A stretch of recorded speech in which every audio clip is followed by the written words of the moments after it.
Hey, what's up, everyone? Yeah, I did give a tease last week, um, but I counted what we're reviewing this week and what we're reviewing for our next episode. So, that review is gonna happen next week. Oh, okay. But in that time, we're going to talk about the top rated film of 1983 in terms of its quality, straight to Betamax, The Test. Top rated? Okay. If Hmm. you couldn't tell by the 1983 and Betamax joke, they were jokes. Hmm. Okay. This is from Jeremy Seville, the guy who made Loquisha! One of KD's favorite films we've reviewed. I don't know what that says. Well, it is better than 31, I guess. Now, Cinema Snob did mention that that someone said that, it makes kissing a fool look like chasing Amy.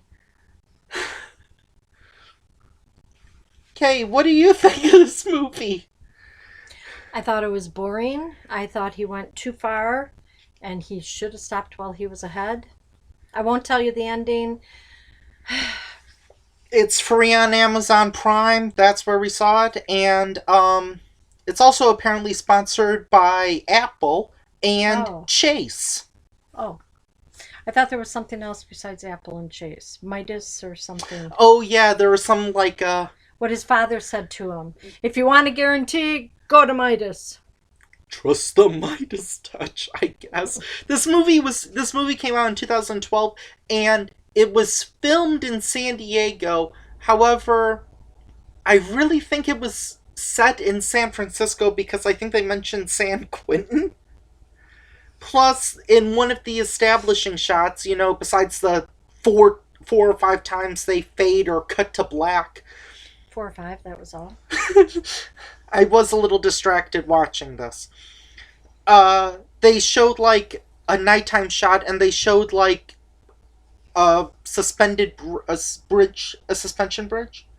So this movie was either set in San Francisco or Pittsburgh. Okay. Probably San Francisco. Closer to Probably. Hawaii. Um. Okay, so he puts his bride to be through all of these obstacle courses and tests to see if she's faithful, including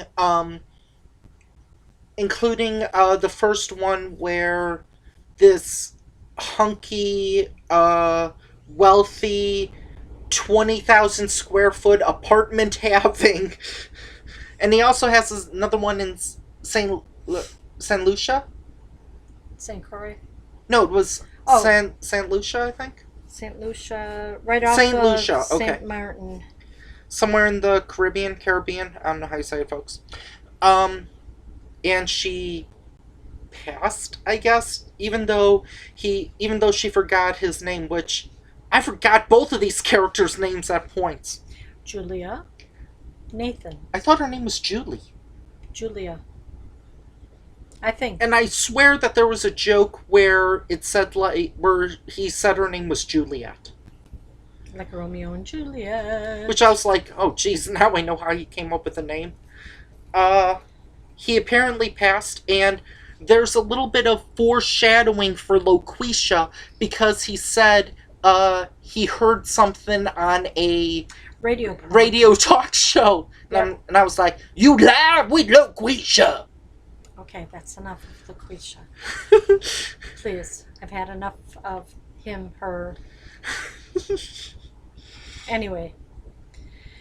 This So movie also his has gay jokes, well, folks. but you've got to start sorta towards the beginning. So He proposes he on a proposes beach. on a beach. Didn't have a box, just had a $50,000 ring. And then he goes to the bar with his friends and says, I just got engaged, all happy, happy, happy, ready to get married, walk down the aisle, spend lots of He has money. the happy, happy, joy, joy down in his heart.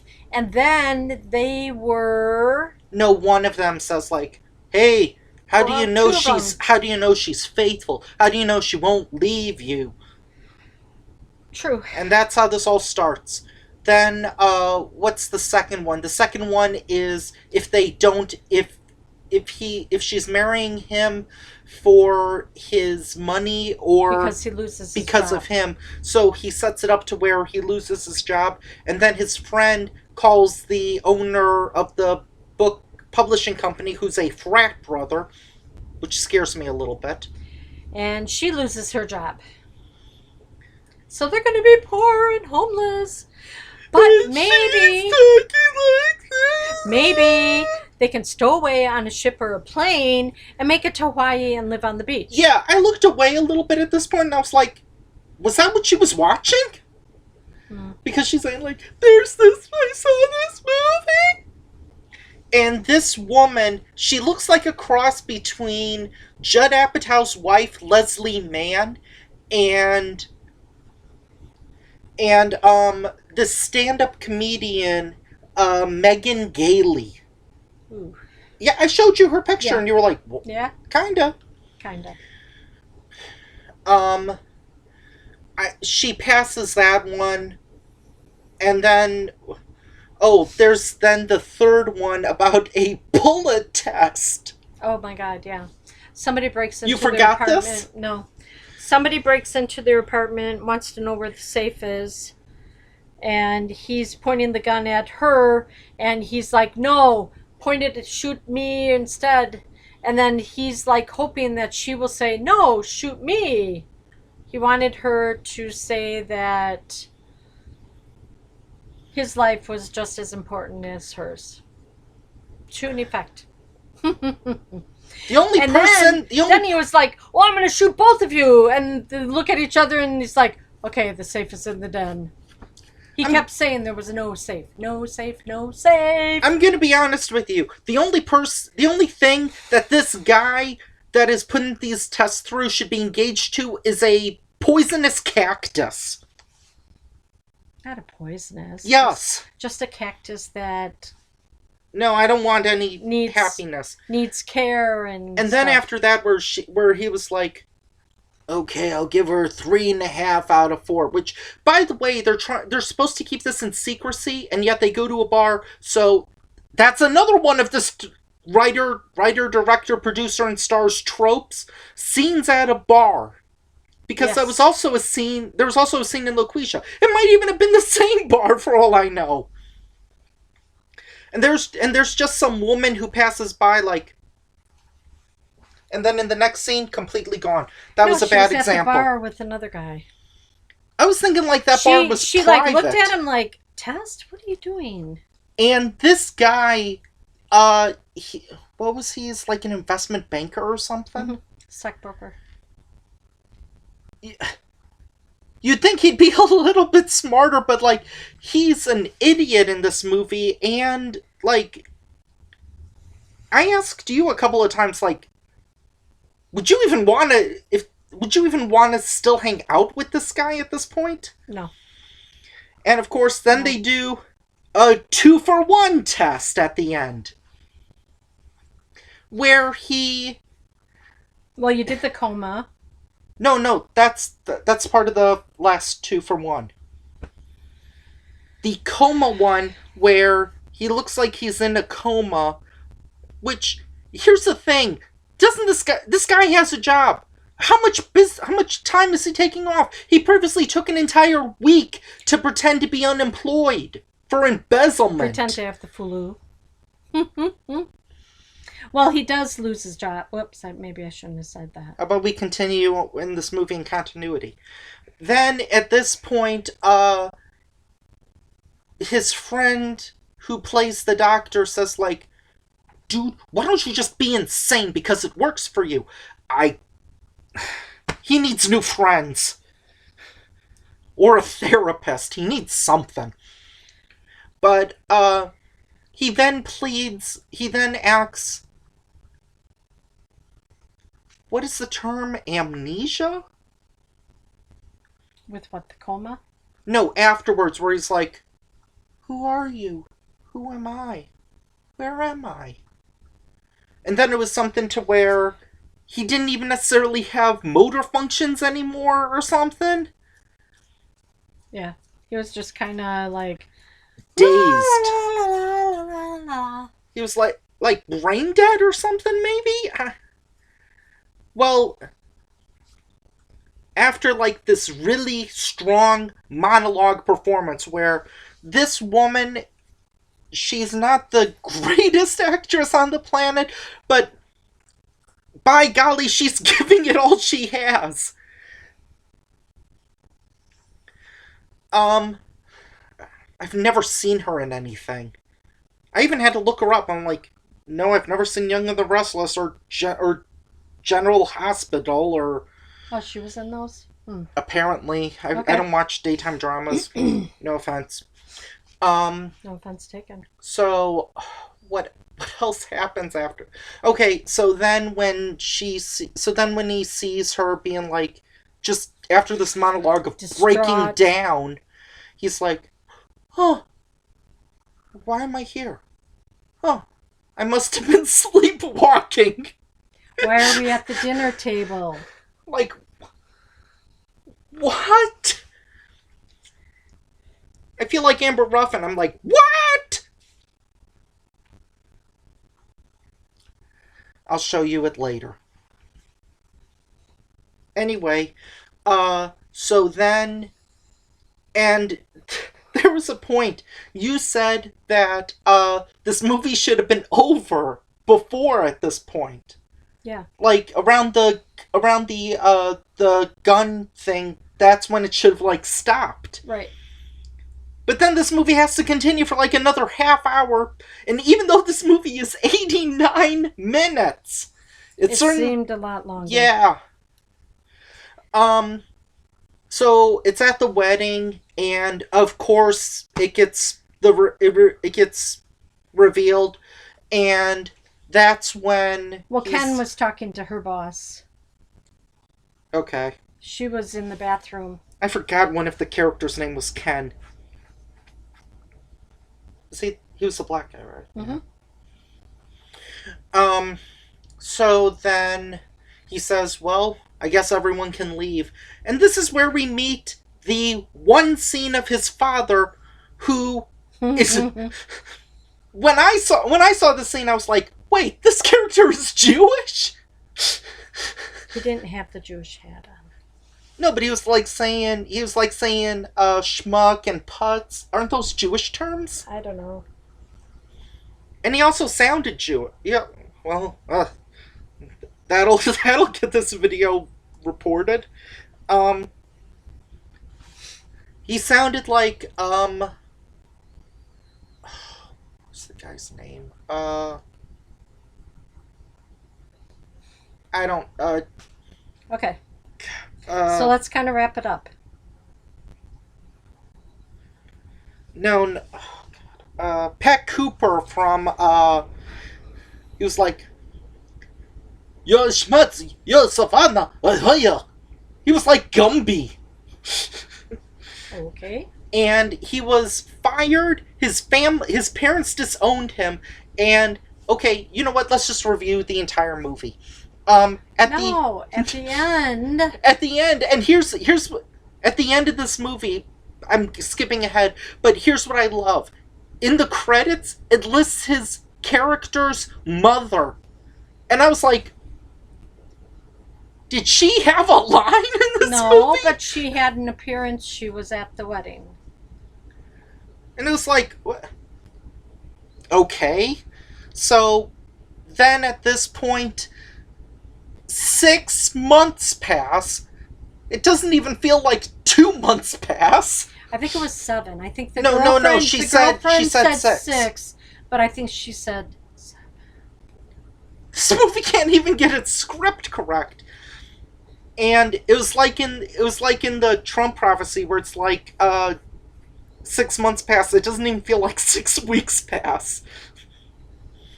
Nothing has really changed. They're listening to some music, which it was her and his song. Yeah. She's like, did I have a song? And then And then oh, okay, we have to go back to two parts. No. This movie has odd music cues. Okay, I might step away. No, stay. This movie has odd music cues. There's one scene where it's she's talking about getting fired, and it sounds like there's horror music in the background. And then the time of her running from the house to where the groom is. Was. It was like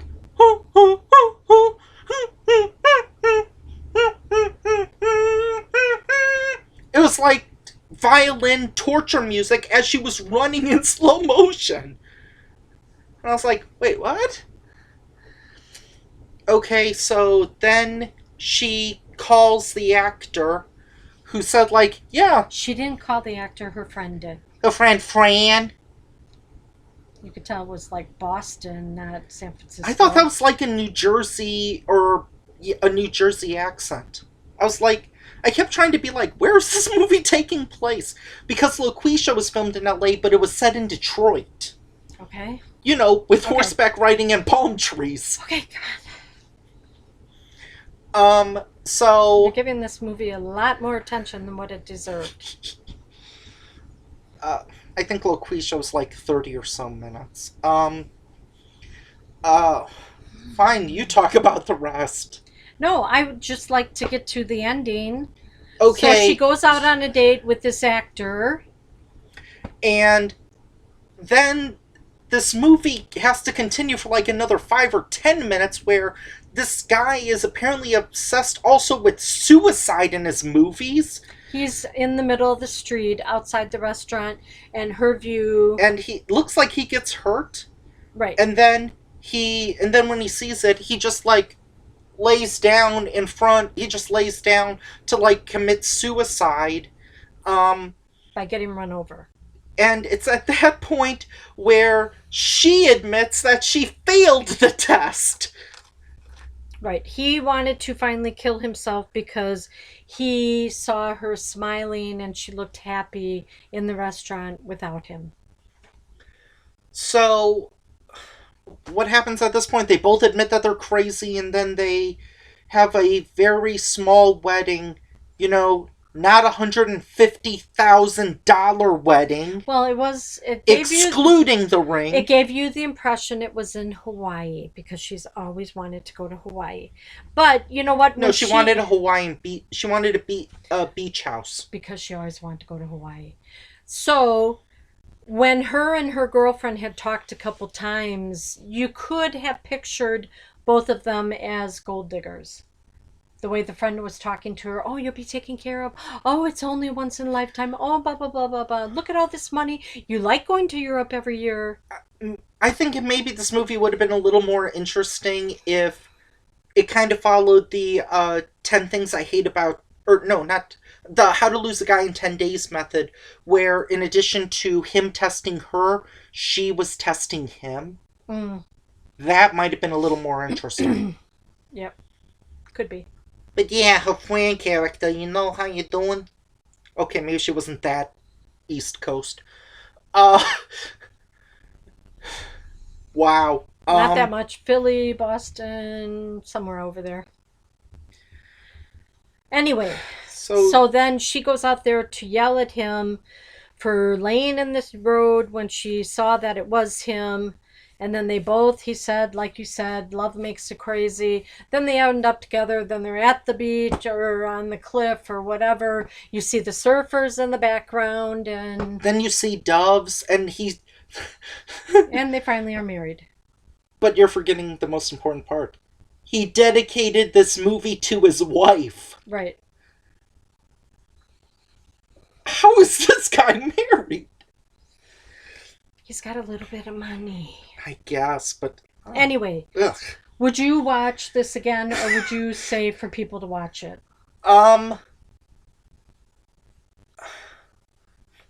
You give your answer on this. I don't even know what to say about this. I was bored in it. So I don't know if it was the actors, actresses, or whatever.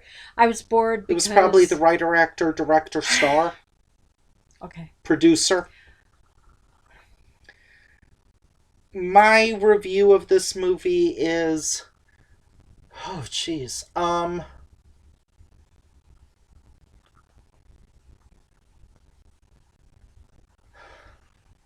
Keep talking. uh... I would not recommend it unless you have nothing to do on a snowed-in day that isn't Super Bowl or whatever. If you want to watch this movie that is made by this crazy lunatic that has probably never been in love... He's got a wife. He had to have fallen in love.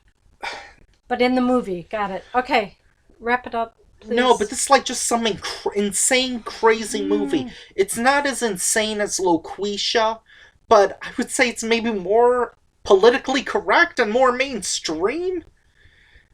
I have no idea how to describe this. I want to rate this movie, but I can't. It's just an insane, screwed up film. Okay. Tune in next time where we'll review something far more mainstream that doesn't involve a test with human emotions. Okay. Until then, Bye. Subscribe to me and I'll subscribe back.